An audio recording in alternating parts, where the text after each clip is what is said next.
Greetings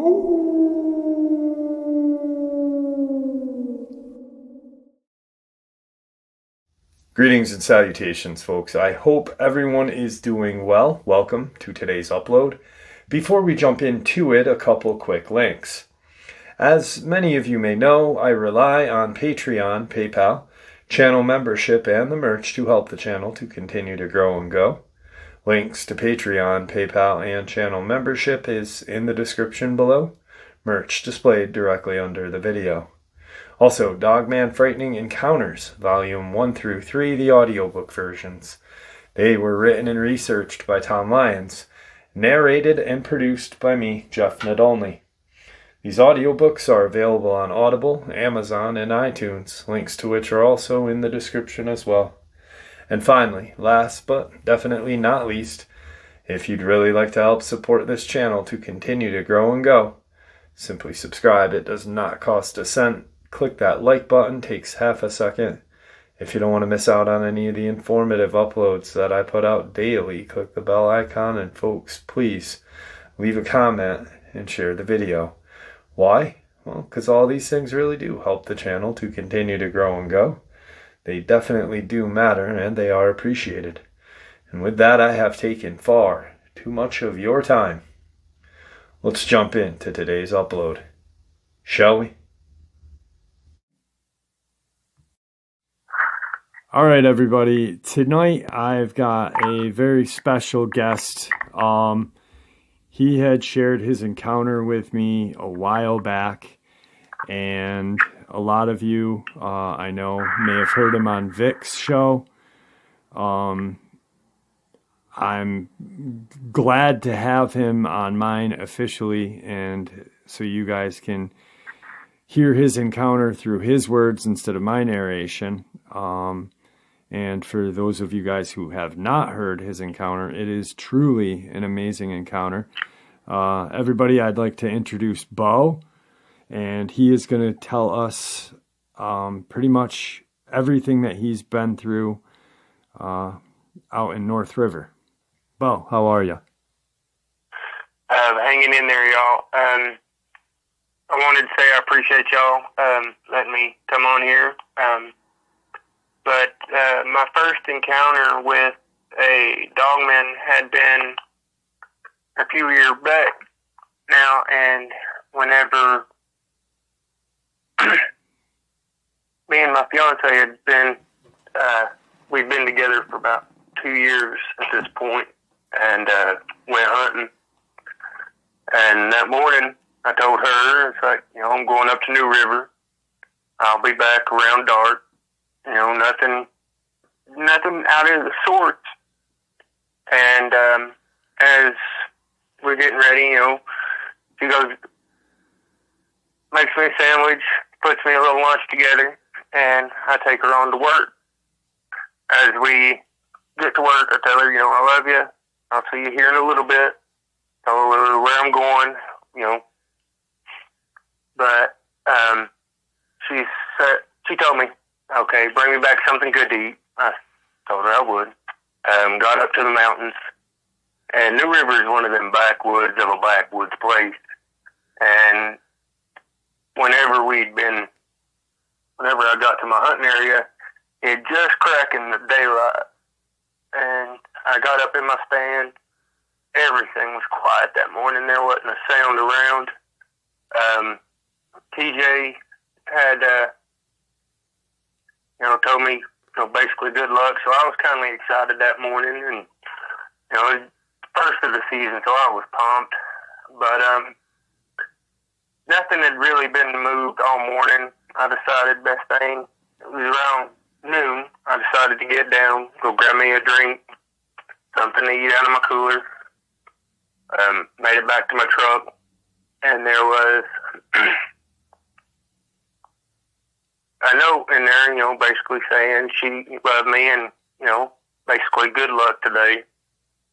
As I finished my sandwich, I took a bottle of water with me back toward the tree stand, started down the road, and it cuts off this little trail back down in this holler that ends in a creek bank. And as I started down the bank, or started down the little trail, there was a noise, and after all morning of hearing nothing, I just dead stopped. And, you know, my hunting instinct had told me predator because, like I said, there had been no noise, no nothing. Everything was quiet, calm, eerie almost. And I decided, you know, stick it out, stand there for a minute, see if you can't see nothing. Out of the left side of the road, there's this big thicket about 5-10 yards out, and it's like walking into a brick wall. It's so thick with undergrowth, vines, can't hardly walk through it. But it's about 6 foot, or about 7 foot tall. I'm 6'6", and it's above my head. And I see something brown moving in it, so I'm thinking, oh yeah, here's a deer. That's good, you know, be close to the truck, and I can get it up there pretty good, pretty quick. And I hear this real deep grunting noise, and I'm thinking, man, that's a big buck. Here we go. Sitting there for a few minutes, watching it, and all of a sudden, I'm looking, and I'm like, man, this thing is awful big to be a deer. Might be an elk, so I kind of let the gun down a little bit, off my, you know, raised up, so I let it down. And I realized, man, this thing's huge. About that point, it stands up on 2 legs and has this ginormous, just dark brown head and piercing eyes. And at that moment, I'm shocked. There's nothing that I could think to do, but just I raised my rifle back up and just pointed toward it because I didn't want to put my eye toward the scope and obstruct my view of this thing, because if it was to come at me, I'd definitely be in a lot of trouble. And at that point, it turns its head to me, and I mean, just snaps its head to me and looks at me. And my heart stops, everything just slows down, and it starts growling, and I flip the safety off of my .308 hunting rifle. And I'm thinking, if this thing comes at me, I'm going to have one shot. It's going to get me too quick to have another one to make sure it counts. And about that time, I hear something snap behind me on my left side. And there is a little bit of a hill that meets into the roadbed. As I turn to my left, here is this absolutely monstrous black wolf running on all four. And as he comes running, I'm swinging the rifle toward him, and I realize he's going to get me, so I dive out of the way. This big Dogman just blows by me, and when they hit, it becomes just odd, awful collision of just teeth and blood and everything else. It was truly horrifying, but awe-inspiring at the same time, because I've never seen such a devastating fight. The big black Dogman tackles the smaller brown Dogman down onto the background and rolls. As he's on top of him, he's swinging and swiping at him on his chest and his throat and his face. The Dogman on bottom has his 2 claws hooked into his shoulders, and he's kicking at him from the bottom, cutting him with just incredibly long toenails. Like the claws on his feet were insane.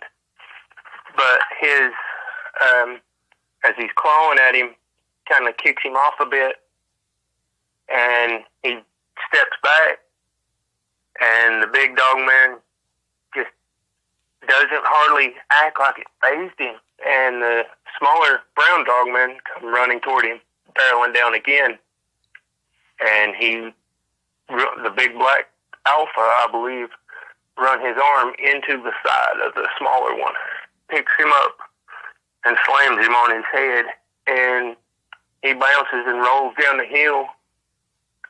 The big Dogman lets out a ear-ringing howl, and as he turns down toward him, the smaller Dogman breaks away and runs down through the thicket and away from him.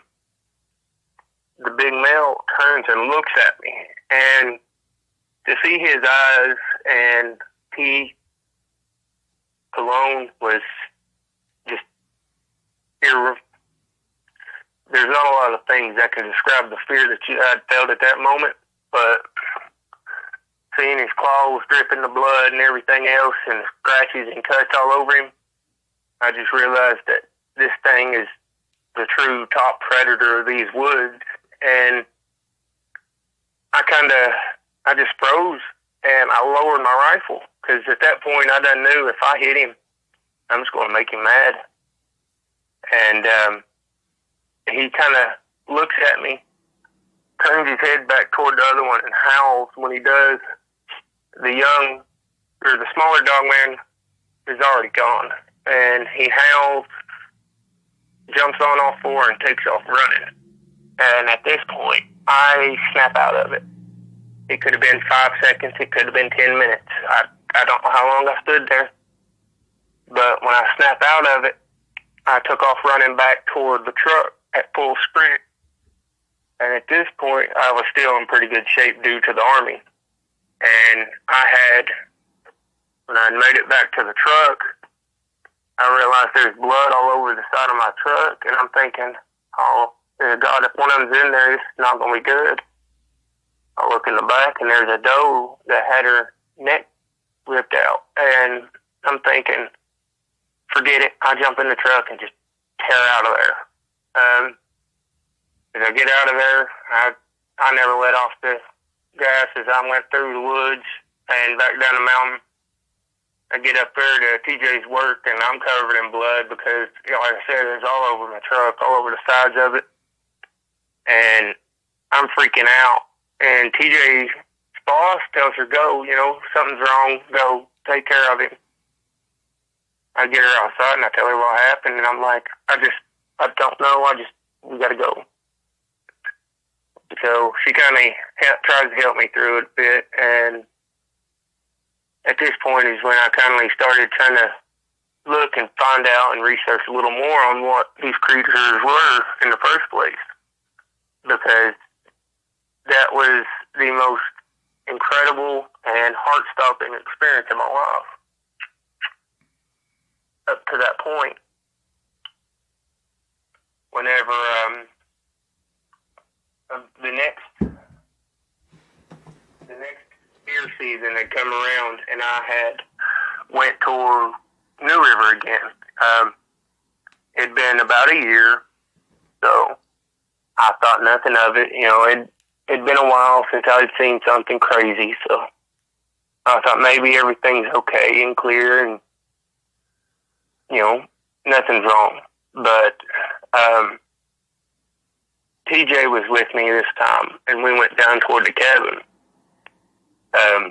We decided we was going to go camping, and then we'd go hunting for the weekend and just have a good weekend together.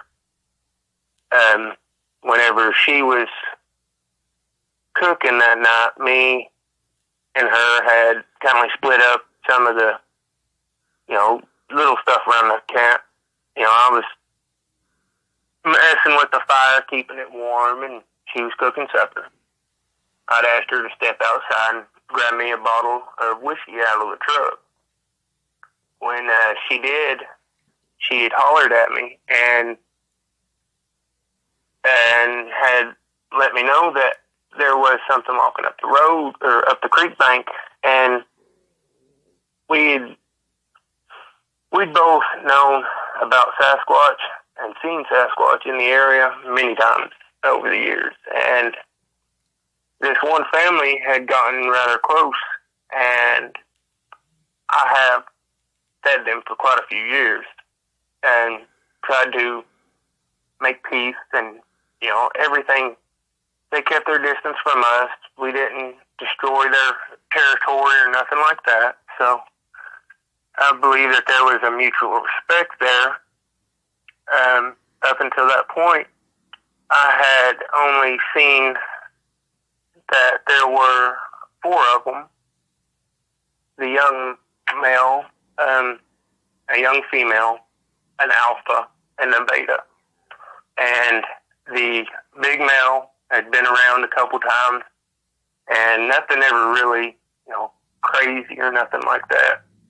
The young male had scared me once before, come running up behind me and made like a loud whooping noise.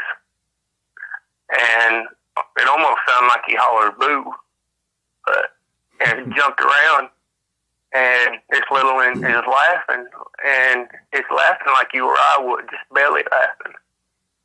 And the big male just kind of grunts at him, and he kind of trots off like it ain't nothing. But whenever we were at the camp that night and seen the creature walking up, the big male Sasquatch is jet black. So I didn't think nothing about it as it come walking up. And we grabbed a crate that I carry with me, and it had like apples or old taters or stuff like that that had been bad or started going bad, or even stuff that I wanted to pick up for them. And I decided that I was going to walk it down there. TJ wanted to walk with me. So, okay, here we, ain't nothing different than any other day, really, down there. And I seen the way it was walking. I'm like, that thing's walking funny. Is he hurt? And then he kind of comes up this little, it's like a 4 or 5 foot little waterfall. It's nothing real crazy, but he makes one step and is standing on top of it. And when I realized this is not a Sasquatch, it's the Dogman, the big alpha. And I tell TJ, get behind me. I had a 6 to maybe 8-inch Bowie on my side, and I pull it out. My rifle's in the bed of the truck with my pistol. Tell TJ, get to the truck and go. Don't look back. Just go. And I know this is going to sound insane in every way, and I took off toward him. He come running at me, both claws ready to swipe. As I was running toward him, he was running toward me. He got right there within arm's reach, and I slashed toward him and cut him on the, I was using my right hand, and cut him from the left side down by his hip up toward his right side of his chest. And he swiped at me with his right paw, or his right claw, and missed me. And I swiped at him again, and I caught him on like the arm, up on the bicep area, and just it wasn't much to phase him at all. And I'm just thinking, come on, get to the truck, just get out of here for TJ. Continue to swing at him. He swipes at me a second time, and I dodge it.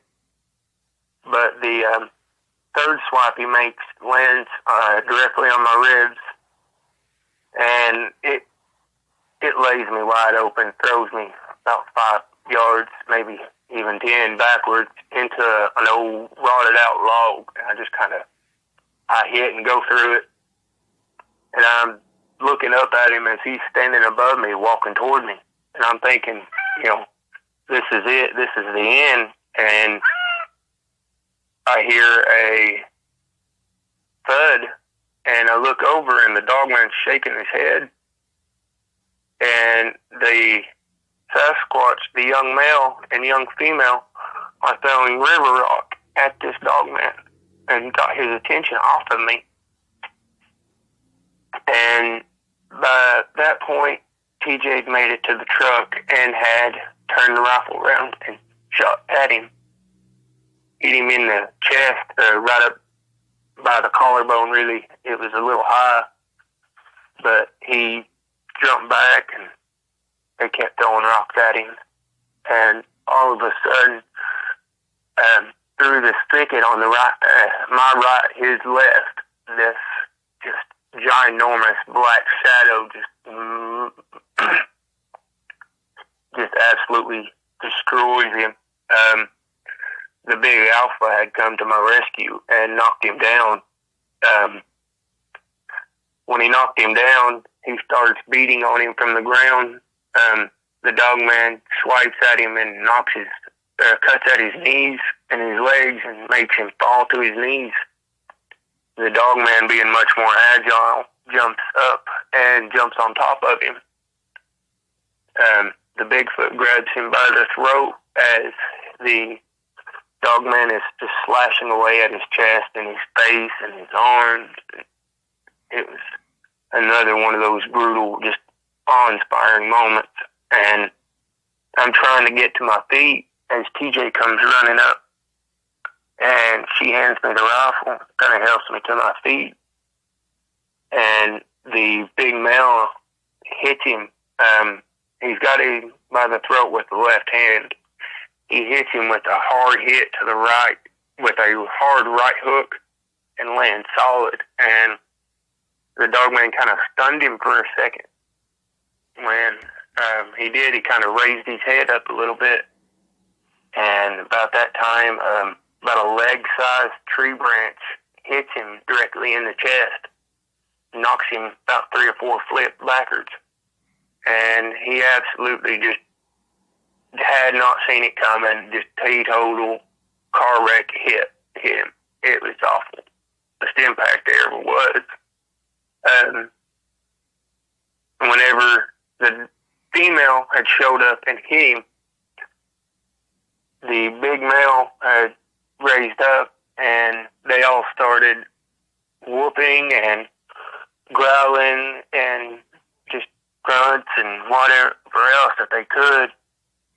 And the big alpha Dogman kind of looks around and sees all 6 of us standing here, and he realizes it's not going to happen and darts off. Well, I get up and kind of get out of the way a little bit. The big female gets him up, and the big male kind of looks at me and kind of grunts, almost like asking if I was okay. And I asked him if he was okay. He shook his head, and I believe to this day he honestly understood what I meant. And he shook his head, yes. He whooped at the young male to get the box of fruit. They carried it back up the ridge toward their cave, and it was on their way. After that, the Dogman had very strict lines of do not enter. The Bigfoot kept him at a good distance away from camp, away from people.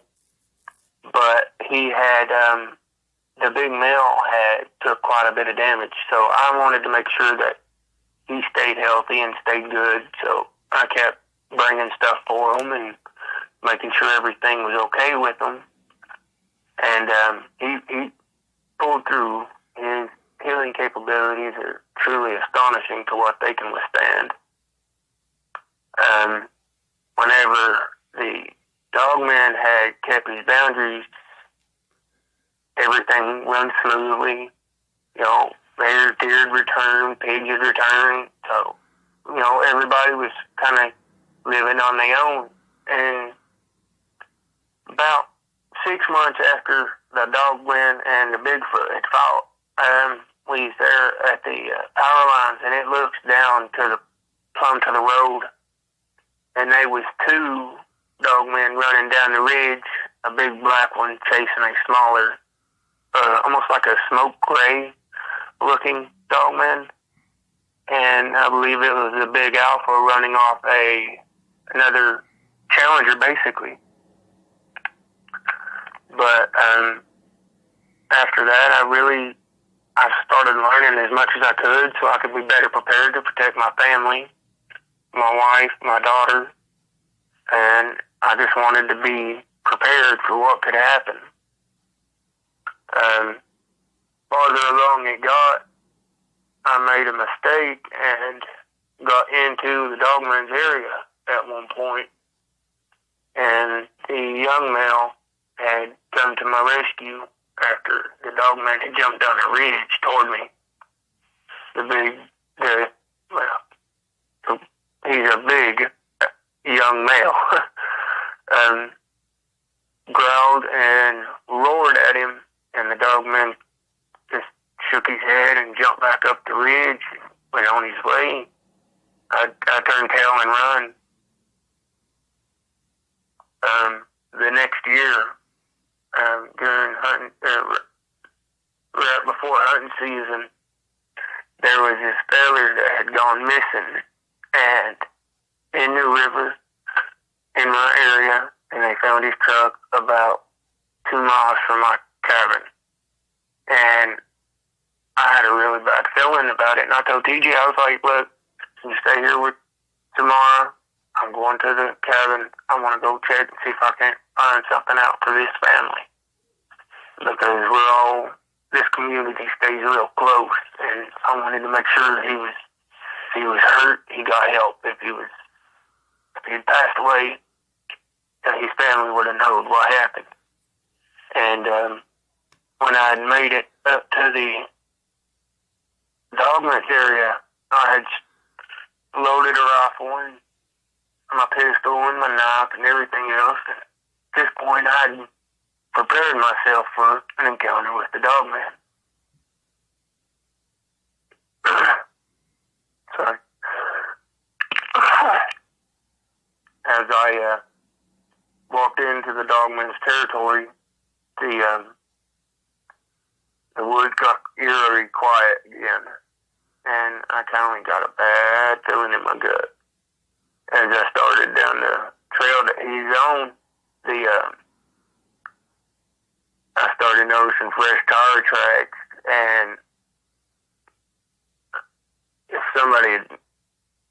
knowing somebody had been through there, I kind of kept going and kept my eyes up and just made it real easy, quiet going. And that's when I'd found his razor on its side, and it looked like it had been hit by about 5 or 6 trucks. The round tubing on the razor had been smashed, a tire ripped completely off, one of the seats was ripped out, the handlebar, the handle, or the steering wheel had a big chunk knocked out of the top of it. The motor was knocked out. It was truly just devastating. And I noticed that there was a lot of blood all over. And I realized, hey, this is not good. I got to looking around, and I seen what was left of an arm and a foot. And, sorry, again, it's just kind of, when I realized what it was and what had happened to him, I kind of just eased my way back out of there and made it to the truck, got down to the road and I called the old lady and told her what happened. And then turned around, called the law, let them come up there and get what was left of him. Whenever I did, they found his head off in the bush, and they identified him, and they come up and thanked me and whatnot. I said, don't thank me. Just don't want people up here getting hurt. And they set up a TWRA guy, kept coming in there and telling me that there was a rogue bear, or a big wolf that had lost his tracker. And that is something that me and Jeff had talked about being something I overlooked at the time. Yeah, like, what is a tracker? Like, what the hell was that? What did that mean? Yeah, that was definitely something that at that point, I didn't know about some of the programs that they had. And looking back now, there are certain indicators that I was in much deeper than what I thought.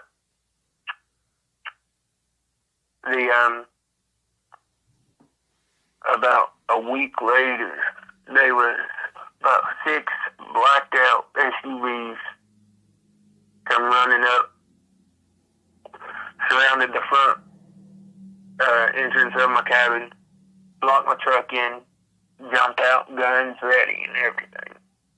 2 guys, suit and tie, come walking up to the door, beat on my door. I opened it. You know, what's going on? And they asked me if I was the one that got hurt up here, and if I was the one that found the man. And I told them yes to both. They asked me all sorts of questions, basically. What do I know? How many was it? And at that point, one of the guys that told me his name was Agent Smith he was real rude, and every time he'd make an accusation, I just told him it was a bear. And he knew what it was. I knew what it was. Everybody did. And he kept making a point to say Sasquatch. And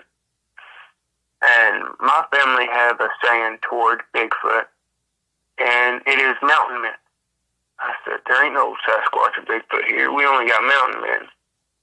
And he kindly brushed it off and didn't pay no mind. At that point, they kindly look around and basically make a mess and leave. Well, for the next 2 weeks, they're in and out a dozen times in 2 days. And I'm thinking, you know what's going on?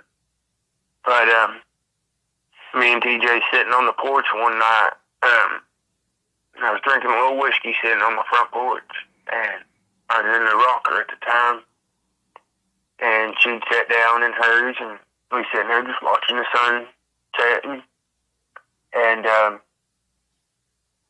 we start hearing just automatic gunfire and everything else, and we're trying to figure out what in the world's going on. 3 of the SUVs come rushing back down the mountain, and one of the guys, the youngest of the guys that was there, come running up and asked for help, and we kindly helped patch up one of the guys that was in serious condition while the ambulance was on their way.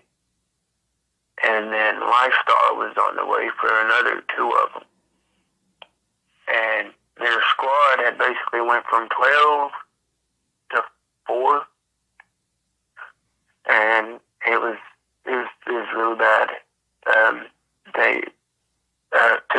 One of the guys Agent Smith had passed away. The one that he called Agent Black, the second guy in the suit, come up and he starts talking to me. He's like, man, you got to get out of here.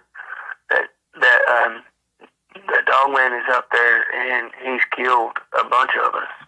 Did he say Dogman to you? I forgot to ask you. Yeah. So, wow. Yeah. So that's the only one time that they didn't say bear. That was the only time that he didn't say bear, yes. Wow.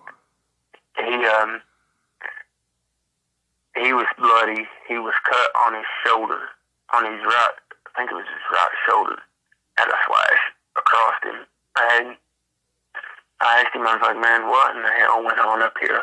And he told me, they went through this little rock passageway, and the Dogman was just basically picked them off one at a time.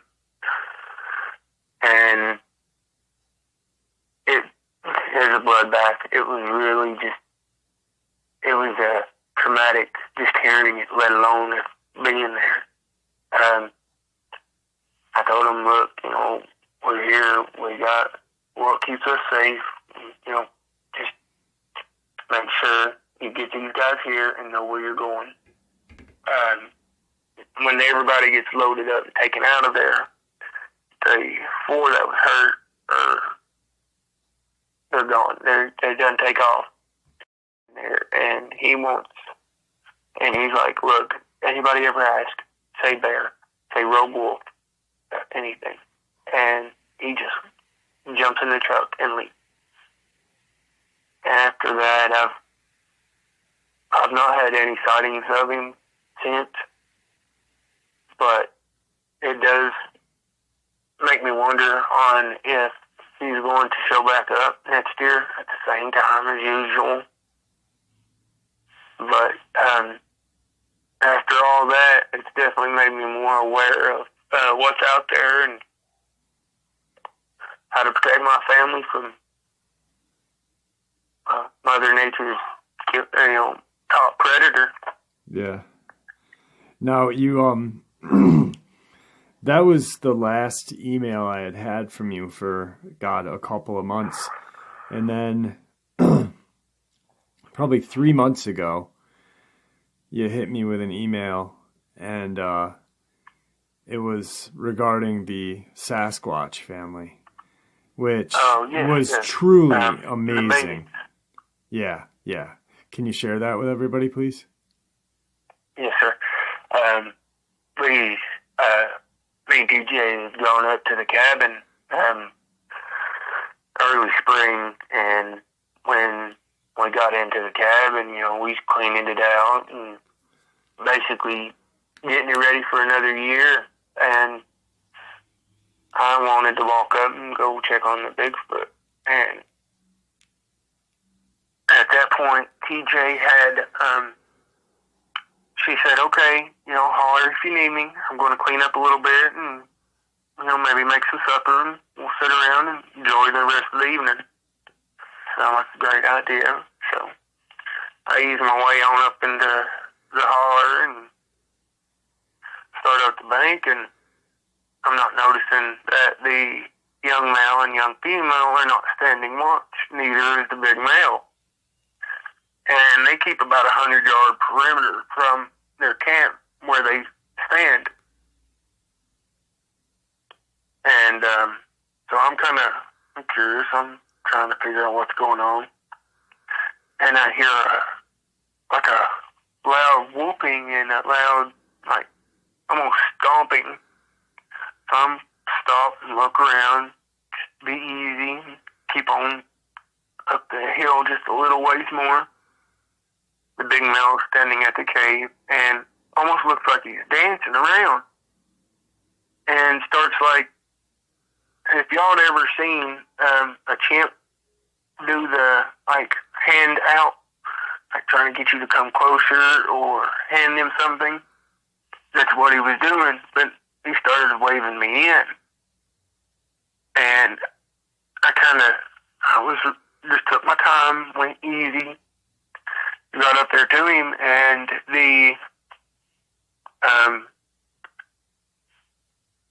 as I walked in, he starts pointing and starts clicking and whooping again. So I start in the cave, and at this point, I've never been in there. I've never seen how deep this cave actually goes.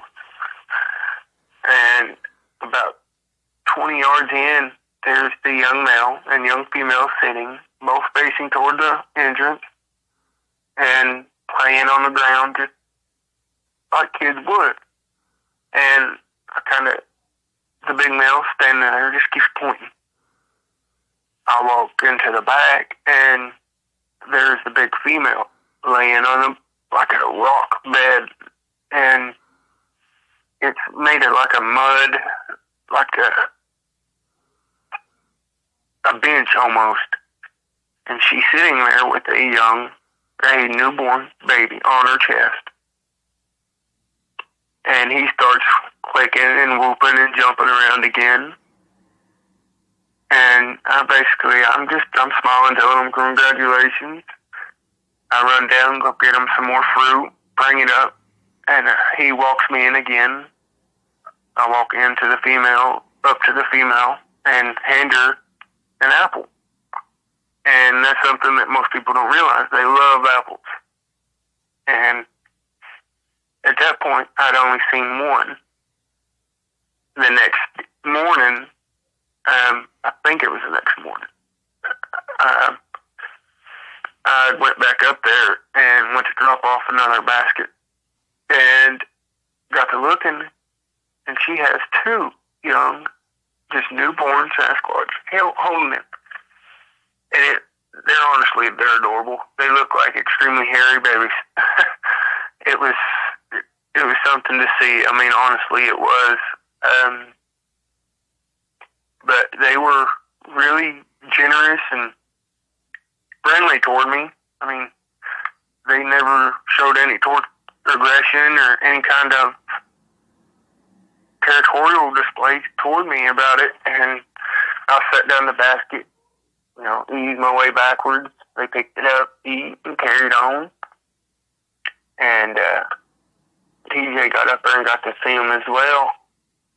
And we had found out a few months back that she was having a baby. And the big female starts rubbing her stomach and clicking toward TJ. And I believe that she honestly knew that she was pregnant. And later on, I've seen them here a couple months later, and them little things are already up and running through the woods like a little black blur. And it's amazing to see that they're adapted to survive so well that even so young, them things are so quick on their feet. But I'm truly blessed to have seen and had some of the encounters I've had with them. And if I see anything else, I'm definitely going to be hollering back at y'all with it, because, like I said, that's truly amazing to see that, these things aren't just evil killing machines, that their human qualities are accentuated instead of, they show so many human qualities, from smiling to waving to, even waving you in, like, come here. And it's amazing to see. Yeah, you got yourself it's like Luke from Taylor, Mississippi with his Sasquatch friend. You've got yourself a friend for life almost, but you've got a family of friends, And yeah, I definitely feel like I'm part of their troop whenever they done that. That was something that was amazing to see, because for TJ to be with me and to experience that together, everything that we've been through, it's, it's made us a lot stronger as our relationship, Right. I got a quick question. I've been reading a lot of comments and stuff just throughout the channel and throughout the videos. Now, you've had the up-close personal experience with the Dogman. What did you notice genitals? For some reason, that question pops out a lot. And is it like a man's genitals, or is it like an animal's genitals, I guess? I'm not 100% sure on that one, to be honest, because I noticed he was packing. I'll put it that way, as generously. He was, both of them, and the female has breast. Okay. So, you can definitely tell them apart. At least I know I have been able to, at least for the most part. Okay, all right. But they do show some genitals and features that, discern sexes, that I've noticed anyway. Like, the face of the male is more masculine than the female. Hers is a more slender and sleek face, almost like a man to a woman. All right, cool. And that's something else that I've noticed. Whenever the male is more square and blocky, the female's is like an oval and more slender. You know, there was one thing that when you described the youngest female, the color of her hair or fur. The beautiful golden brown. Yeah, that was truly an amazing, just the way you put it. You know what I mean? It was just like you were at awe with gorgeous. It. Yeah. She has this beautiful, I mean, absolutely gorgeous, like almost a golden retriever gold color to it. She's really pretty colored, and I don't know, it's something that surprised me seeing that the big male is a dark black, the big female is dark brown, the young male has a black body, and his shoulders have brown patches on the shoulders, like shoulder pads. But that young female is just this beautiful golden brown, just amazing color to her. Is she darkening as, time goes by, or is she still a lighter color? I've not noticed any darkening of her color. Honestly, she is still just that gorgeous, like, autumn gold brown. Yeah, that's the color you used, exactly, just that. Now, the babies, are they you said black blurs. Are they dark like the dad, or is it kind of a cross? Both the young, the babies that I've seen are jet black. And I don't know if that changes later on, but it's something that I'm definitely interested in seeing. Right. The male, when he was younger, didn't have the brown patches on his shoulder or a brown, like a crest on his chest here. He didn't have that until he got a little older, and I noticed that you got to notice the difference in color.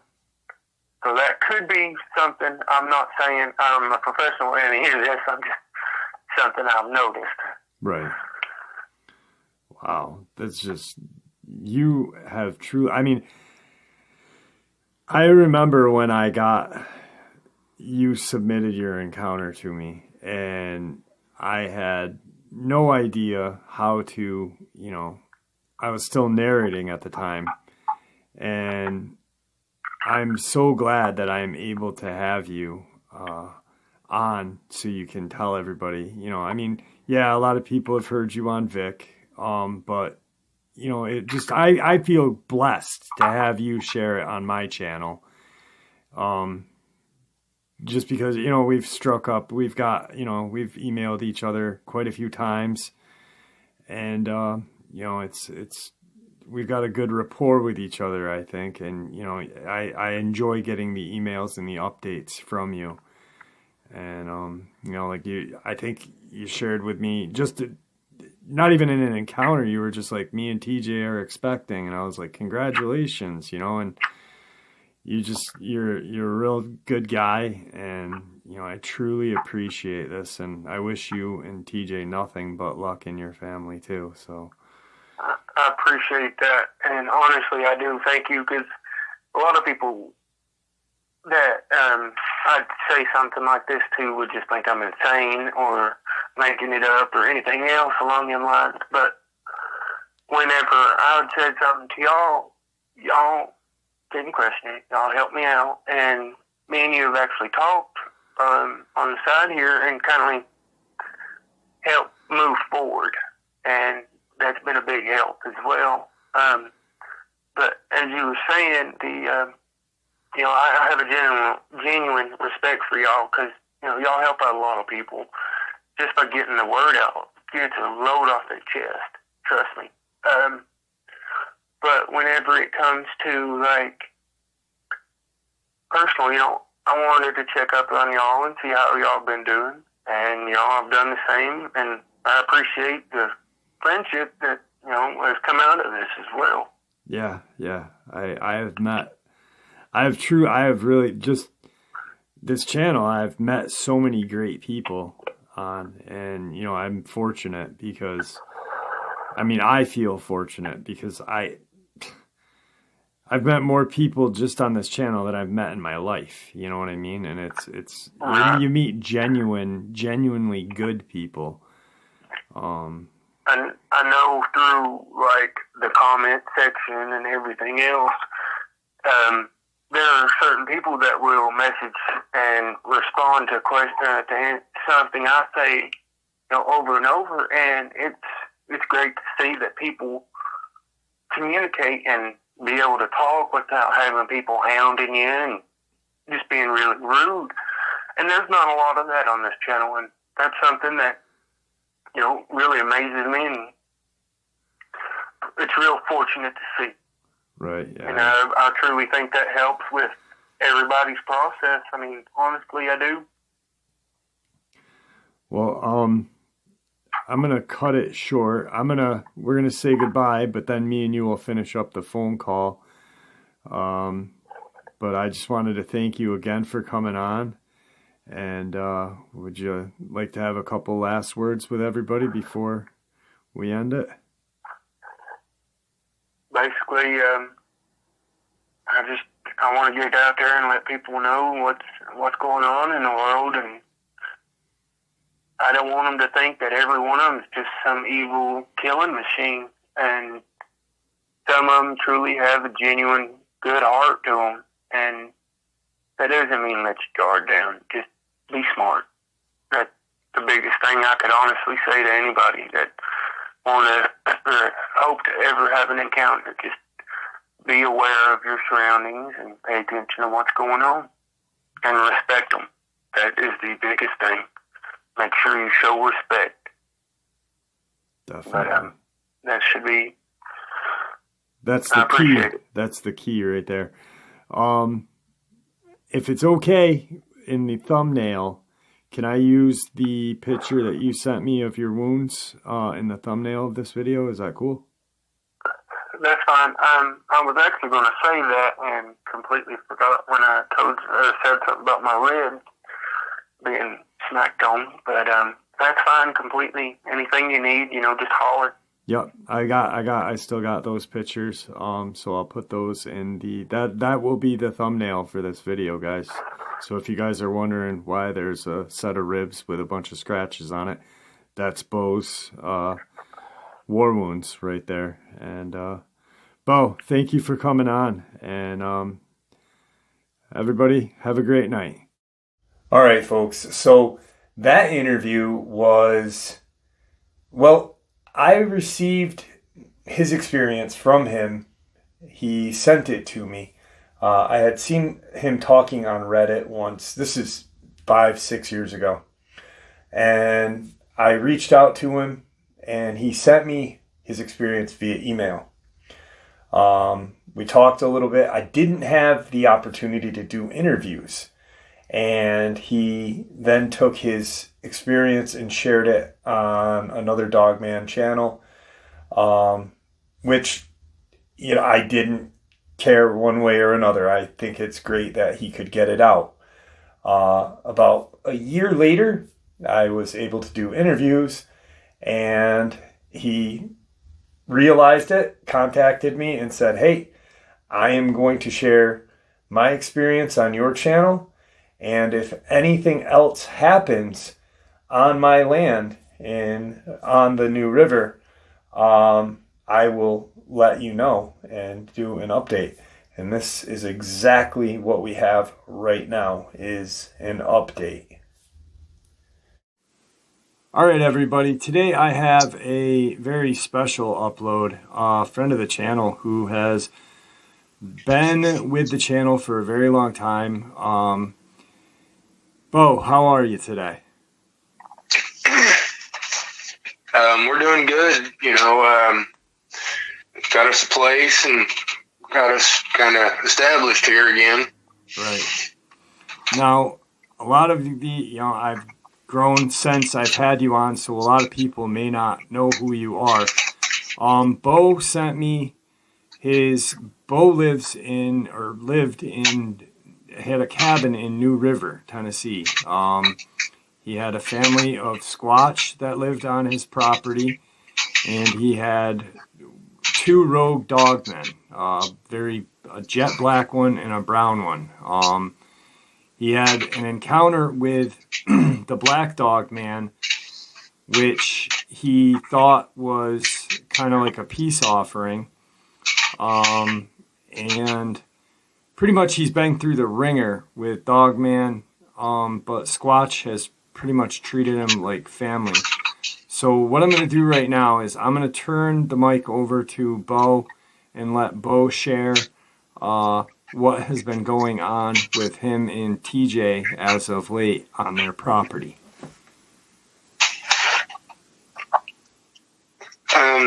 After the house fire, it took us quite a long time to get back up and running.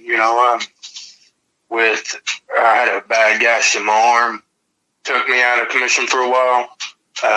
So I had a couple months where I couldn't work.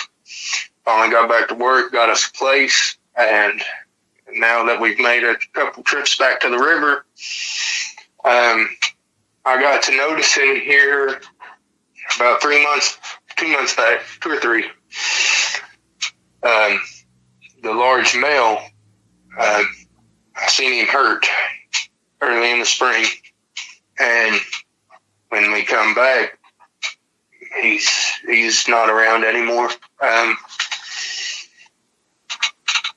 He had dogman scratches on his chest, upper chest and neck area, gashes on his back, and on the calf of both legs. So I knew he was hurt, but I hadn't seen him since. And there is a rock mound about 200-300 yards from the cave entrance that I believe it's where he's at, but I can't bring myself to go and look. Right. But the young male has stepped up and has fought off the ones that got his dad. I found out when we went up a few weeks after that, I'd seen where there'd been a big fight again, and the young male had a scratch on his chest, similar position to his dad's, and now he's up to the same size closely.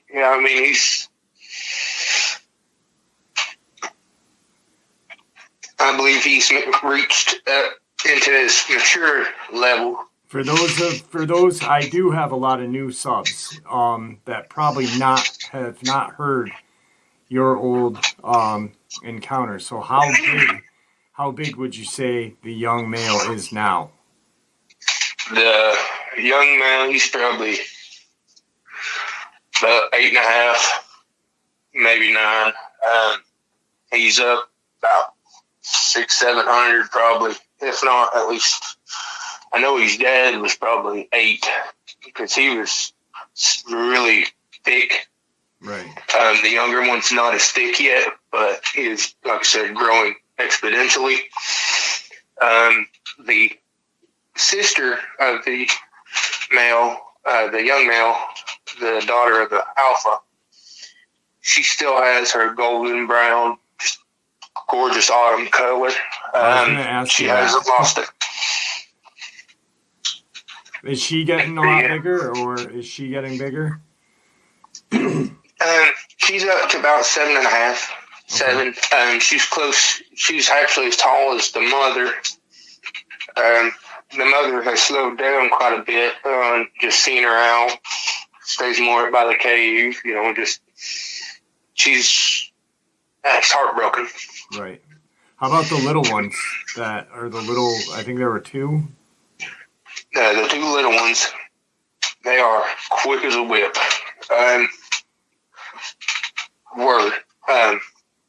One of them disappeared.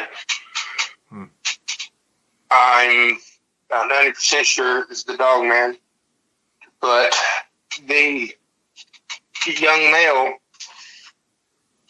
I heard a god-awful racket up there a few months back, and he had he went into the Dogman territory where they have a very strict, this is where you stay, this is, don't come over here. And he went up there and he wrecked shop.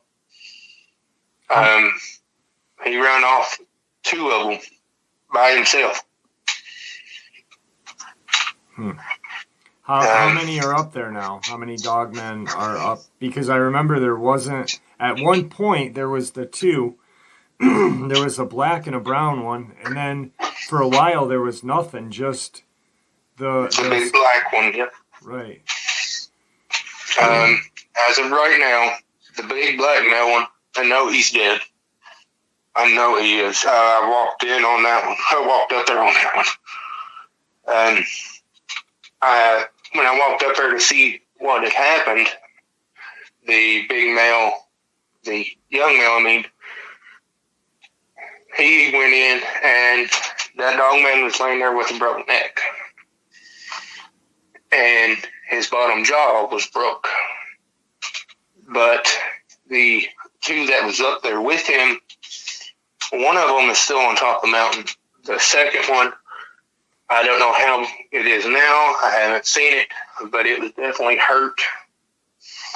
The one that is up there now, I believe it is a young juvenile male. Okay. He's about 6 feet, and he's like he almost has the color of a deer, a white-tailed deer.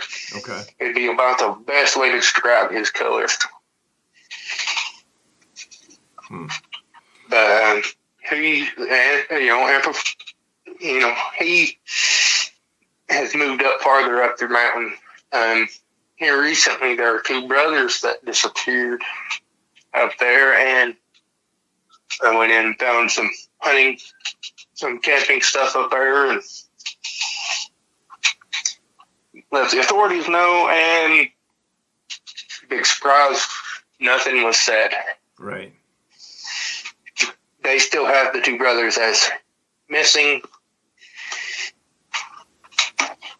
even though they found one of them's wallet, blood, and like I said, a lot of camping gear that was wrecked. Now, do you have any plans on rebuilding the cabin? I don't know.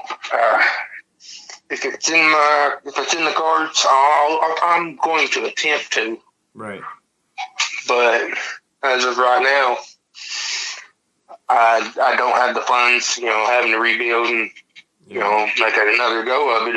I've just not had the time or funds to go up there. So what are you like? I mean, you're still going up camping, I guess, or whatever. We'll go up, do day trips. We ain't really been able to camp with the baby being so young. Right. I'm not risking it without having some sort of protection up there. Yeah, absolutely. Because some of the lore of the Dogman is specific to snatching babies, and I don't want to see them all killed off. I don't see them as monsters, but that young male seems to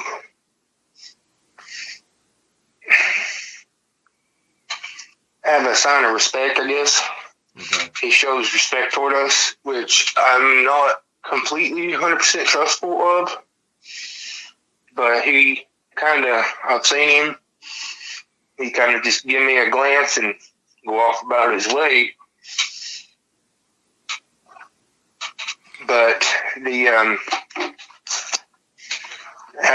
I know a lot of them are going to be asking me why. I actually went back up there to get pictures and some hair. But the big male Dogman, the big black one, his body was gone.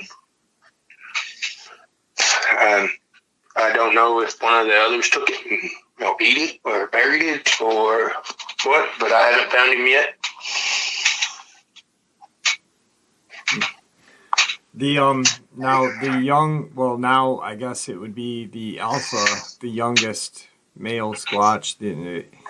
When you, a lot of you guys who are new to the channel,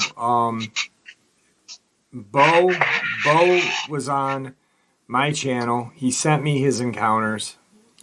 He was attacked, scratched by a Dogman. He appeared on another Dogman encounter channel. He appeared on Vic Cundiff's channel.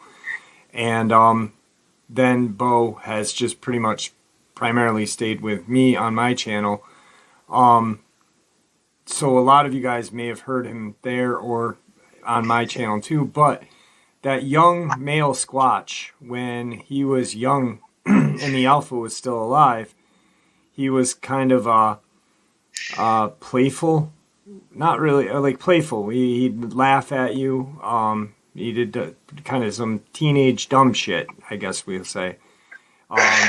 Is he still like that, or is he now taken over the role as alpha dominant male? He's definitely taken over, but he does act a little goofy at times. Right. I guess that's where he's still somewhat young. Yeah. But the big male, after he passed, the young one definitely matured very fast. Before, what you was talking about, like, I'd be working on a tree stand, and he'd come running up behind me and, like, hoot at me. Yeah. And then the big male kind of, and he'd go on about his way. And it's kind of crazy to see now. He's taken over that role. The young Sasquatch that is left is a male. Okay. He acts like a toddler. So he's very mischievous, throwing stuff.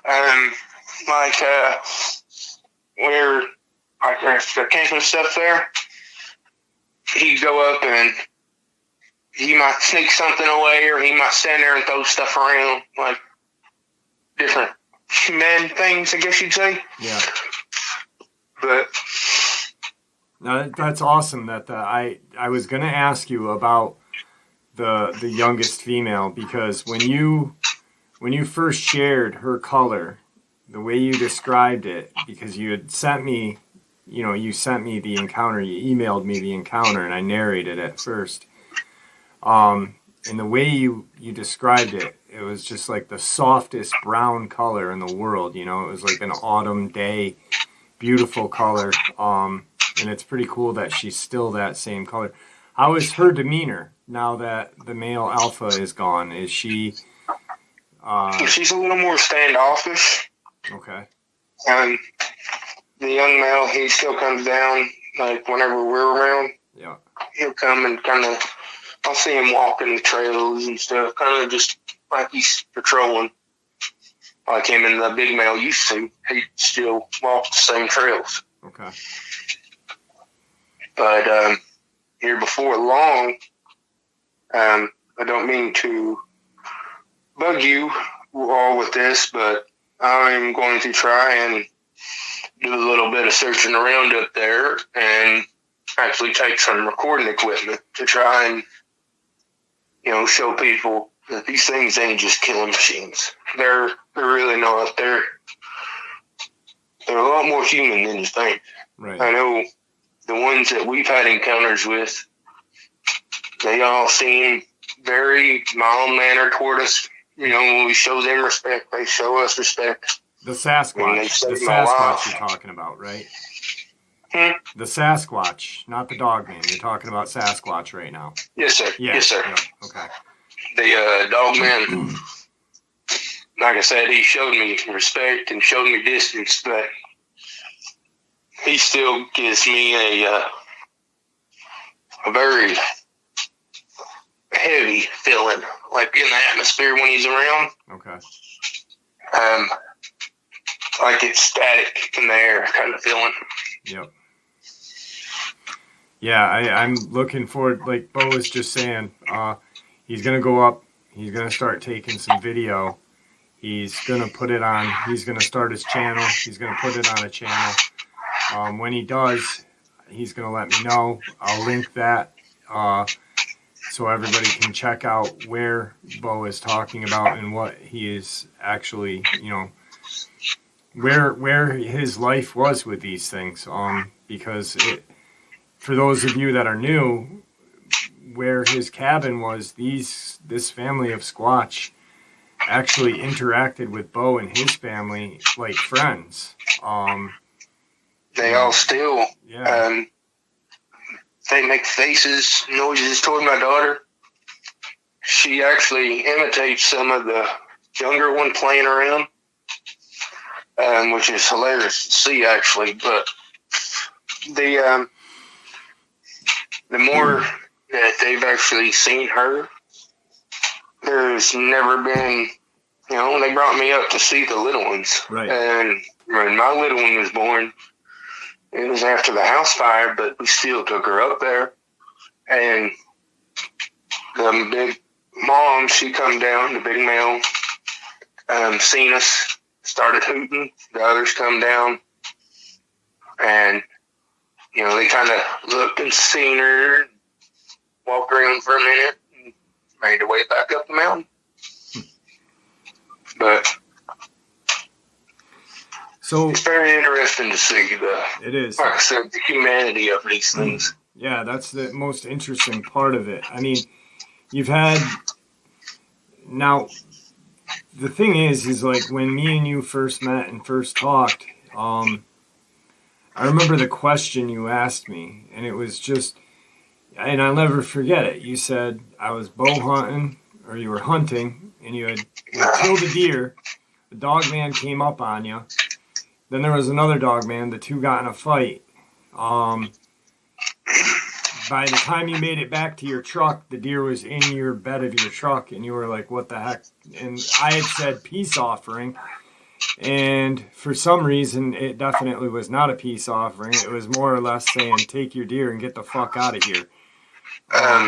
Actually, I hadn't got a deer at that point during the day. That's right, you didn't get the deer. They got the deer. So I believe it was actually the squash that put the deer in my truck. Really? Because it had when I looked at it, I thought its neck was gashed out, but it was actually twisted all the way around. Okay. And broke and splattered out to the side there, which made me believe now more so, seeing after the Dogman and Bigfoot fought, that he broke its neck in the same way. Yeah, that makes a lot of sense. That really does, yeah. So, but I think he was kind of, hey, here's this, get the hell out of here while you got a chance. Right. Now, just recently, someone went on your property up there, right? There's a man that came up, and he must have known the area that I've been talking about before, but he was very nosy, curious, and I don't mind that. I don't mind people learning, but I told him, hey, definitely don't want to go up there mucking around. You'll get hurt. And just a little while later, he come back, told me, he's not going to come back to the mountain. And I told him, it's like, hey, I told you, them Dogman ain't nothing to play with. Yeah. Yep. So, sorry, go ahead. I'm sorry. Is there any interaction like that one dog man that you said that you think is a juvenile? Has there been any sign, or like have you heard them while you're up there? When let's say you're down there doing a day trip, you've got the Squatch family up on a ridge in the cave. Can you hear any indication that dog man is around just beside the time that you've seen him and he kind of puts you off? Or are they quiet up there? The one, like I said, that's the only one I've seen so far. Him and the big male now, the young male that had matured. I've seen them interact a couple times, and both of them give each other space. And I think that right there just goes to show that these things ain't all about killing. Like I said, it's when I was living there, all three clans basically lived in the same 2-3 miles. Right. And now I've noticed the Bigfoot has taken up down where we camped and stayed, and up to the ridge where the big male that had fought with us had stayed. But the younger male had moved up and away. But he stays more down on all four. He's much more... He almost acts like a big dog or a big coyote. Kind of wild, eerie of people. Eerie, kind of walking the ridge. Just stays out of the way. But again, you never know. I'm not saying I'm going to go up there and try to pet him. I know the kind of impact they can do. It's not good. It don't feel good. Right. Yeah, absolutely. Yeah, I'm sad to find out that one of the babies is gone. I wonder if that's why the adult male, went up there against 3 of them. Yeah, and it ended up dead. CJ had made that connection once before. Me and her talked about it. And yeah, if he was playing out and his bow and got too far away, he got snatched. Again, that goes with the taking children off from the edges of civilization throughout time. Yeah. And I know me and you had talked about the attack up there in Cock County. There's been quite a bit of movement here in the last year that I've seen a few come and go, but nothing really stuck around inside the womb. Right. But every year, it has been the same time they show up. Yeah, that's crazy. I don't know if it's just coincidence. Sorry. No, you know what you just said real quick is when you said they take the children off the fringes of the wood line, like that the boy Dennis Martin back in the 50s or 60s, I know people will correct me, but when he was snatched and they had the Green Beret go out there and local government and this and that, and of course people said they saw something large carrying a red object away. I really think that, and I don't think it was a Squatch. Some people do. I think it was a Dogman.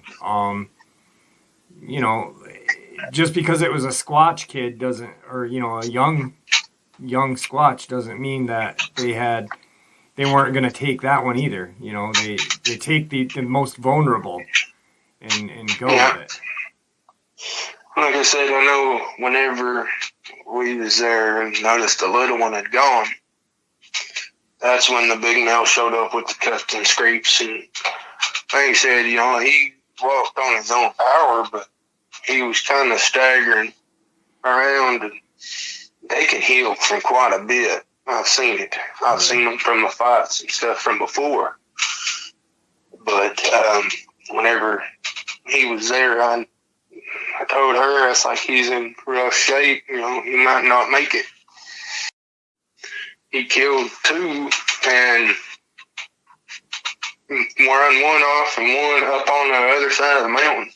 Right. So there is another set of Sasquatch on the mountain beside us that they just kind of stay off to themselves. Okay.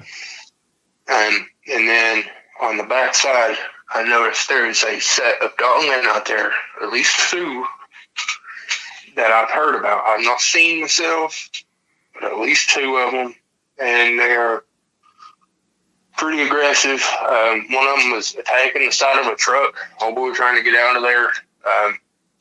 He was up there drinking with a couple buddies, spotlighting deer. And he said he noticed red eyes shine. He thought, that possum's in a weird way. And then he kind of went on up the trail a little ways, got the notion it was following with the truck.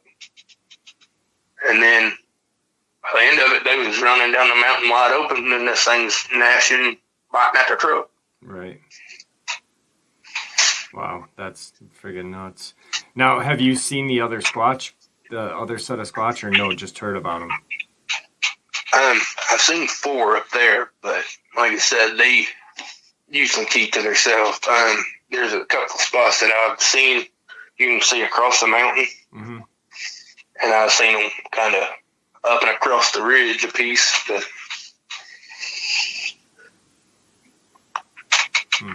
now, as far as up close and personal, I haven't. But again, I've heard 3 or 4 of the fellas that go in them country stores telling them, hey, look, the mountain men are up here. They're, you give them space. Yeah. Yeah. I mean, so where you're talking, where you've seen them, you're talking quite a distance away to where they were. Five or so miles, maybe 10 down the road piece. As crow flies, probably. But once you get traveling through the mountains, it may be more, right, about 15, 20. So nothing really to pose a threat to the family that's on your land? Not yet, not so far. Okay. All right. Like I said, after that big war they basically had, I haven't seen as much activity from either of them, but still early. Yeah, that's true. So when you saw that one Dogman, neck broke, jaw broken off, how was there any sign of the Squatch, the young male Squatch around, or no? Was it just laying there, when I come up and noticed them laying around, they said, inside a week, and the big male comes down hurt. I go back up and he's there. The young male wasn't with me, but I don't know if it's much sense. When you're in the vicinity of something like that, you kind of get a sixth sense from. Mm-hmm. And either I was being watched from a dog or a mountain man. And I said I seen him kind of, oh shit, there's something that's laying in the ground. Is he asleep? What? And got closer, kind of eased my way up to her, and I noticed his head was turned around backwards. And that's when I kind of, okay, he's dead. I'm going to make my way up there. When we got up there, to TJ, I was like, stay back. I'm going to go over here and look at him. And you could tell it was him from before. He had scars on his chest. But he definitely was a big threat, and I don't know if it was the big male in him that killed him, or if it was the juvenile going up there for revenge. But I know there was a ruckus and a half after that big male come down to her. Yeah, that's crazy. I mean, and I don't know if it might have him been running the other 2 off, because they're more his size. Like I said, the one was a smaller, much younger wolf. You could tell he was still light colored. He was not as aggressive toward him. The big male, he didn't take no leeway. He was one, if you've seen him, you better be ready for a fight. He jumped down on me a time or two, coming off the ridge, and then the young male stepped up. he backed off once that way. I remember I told Joe about this, but after that, I'd seen him coming up and down the mountain. I seen him once, and he comes kind of bounding across the road, and here come the big male and young male behind him. Like I said, same time of the year that he smacked me. So I don't know if it's, a yearly migration pattern for them, or if they're residing. I know the one was residing up there, but the other 2 or 3 that's been through there, they're in and out. So, I can't say they're staying, but... Right. How's the deer population looking now up there? The deer are starting to come back. So are the pigs. I've noticed since the big male and the other one had been run off, that in my area, they're back in more populated time, more in that era. Right. But I'd say that Dogman on top of the ridge has run them down this way some too. So you're getting kind of the ones that reside there in the first place, and then you got ones that are coming and getting pushed out of their area out of survival. I don't blame them. I'm not wanting to go up there and tangle with a big wolf if I ain't got to. Yeah, but, absolutely. A couple trips I've made up there, I've been able to protect myself. I know what to watch for. I know there's signs of aggression, but I don't go up there and put myself in danger if I ain't got to. Like I said, I've seen a few of them up on the mountains, and it definitely makes you pay attention to them. Yeah, definitely. The reason why I asked about the deer and stuff is because, like you just hit on, I wanted to see if they came back, the population, because I'm thinking now that population's growing, you may see more Dogman in that area. Now that the alpha's gone, the big alpha, but you've got, the young alpha. It's not fully matured now, so hopefully they still have a chance to run him off. Right. That's a good point. Hopefully that's not the case. Because that'd be a shame anything to happen to that small family. But yeah, with the population growing, especially feral pig and more deer, you've got a lot more food. It's a perfect right where that land is perfect area for these creatures to live. You've got caves, you got water, you got food. It's literally a haven for these things. Both set. Like I told you before, the cabin itself was in between the bends of a creek, and the way it had been shaped into yonder. Yeah. There's a ridge line that runs in about 3 different ways that, you got fresh water, you got deer trails, you got pig trails, and then you've got your squatch trails, and at that point you had your Dogman trails, and you could smell on them would knock you down. Yeah. It's so. I don't know. It's been good talking to you. I'm glad that you and TJ are doing good. I'm glad the baby's growing. Thank you for showing me a picture of your daughter. She's absolutely beautiful. That she is. So when you decide to go up and take some pictures and take some video and put it up on your channel, let me know. That way we can get you on again, talk about a little bit of it, and have people go up to your channel and check out the videos of the land that you're talking about, so they can actually put some pictures to your experiences. Yeah, that'd be fine with me. Like I said before, as long as people know if you come around, respect the area and respect the squatch, and definitely show respect for that Dogman. Because you may not get a second chance. Yeah, absolutely. I mean, the thing of it is like I said privately when you and I spoke, you know, it's one thing to when you're on here and you're sharing your experience with us, and then for those people that are in your area that may listen to the story, you know, your experiences, and are familiar with the New River area, you know, be respectful. It's not, you know, this is Bo and TJ's land. You've got to be respectful of his land. Also, you've got to be respectful of these creatures that live there. You know, you're putting yourself in harm's way by going and not knowing the area.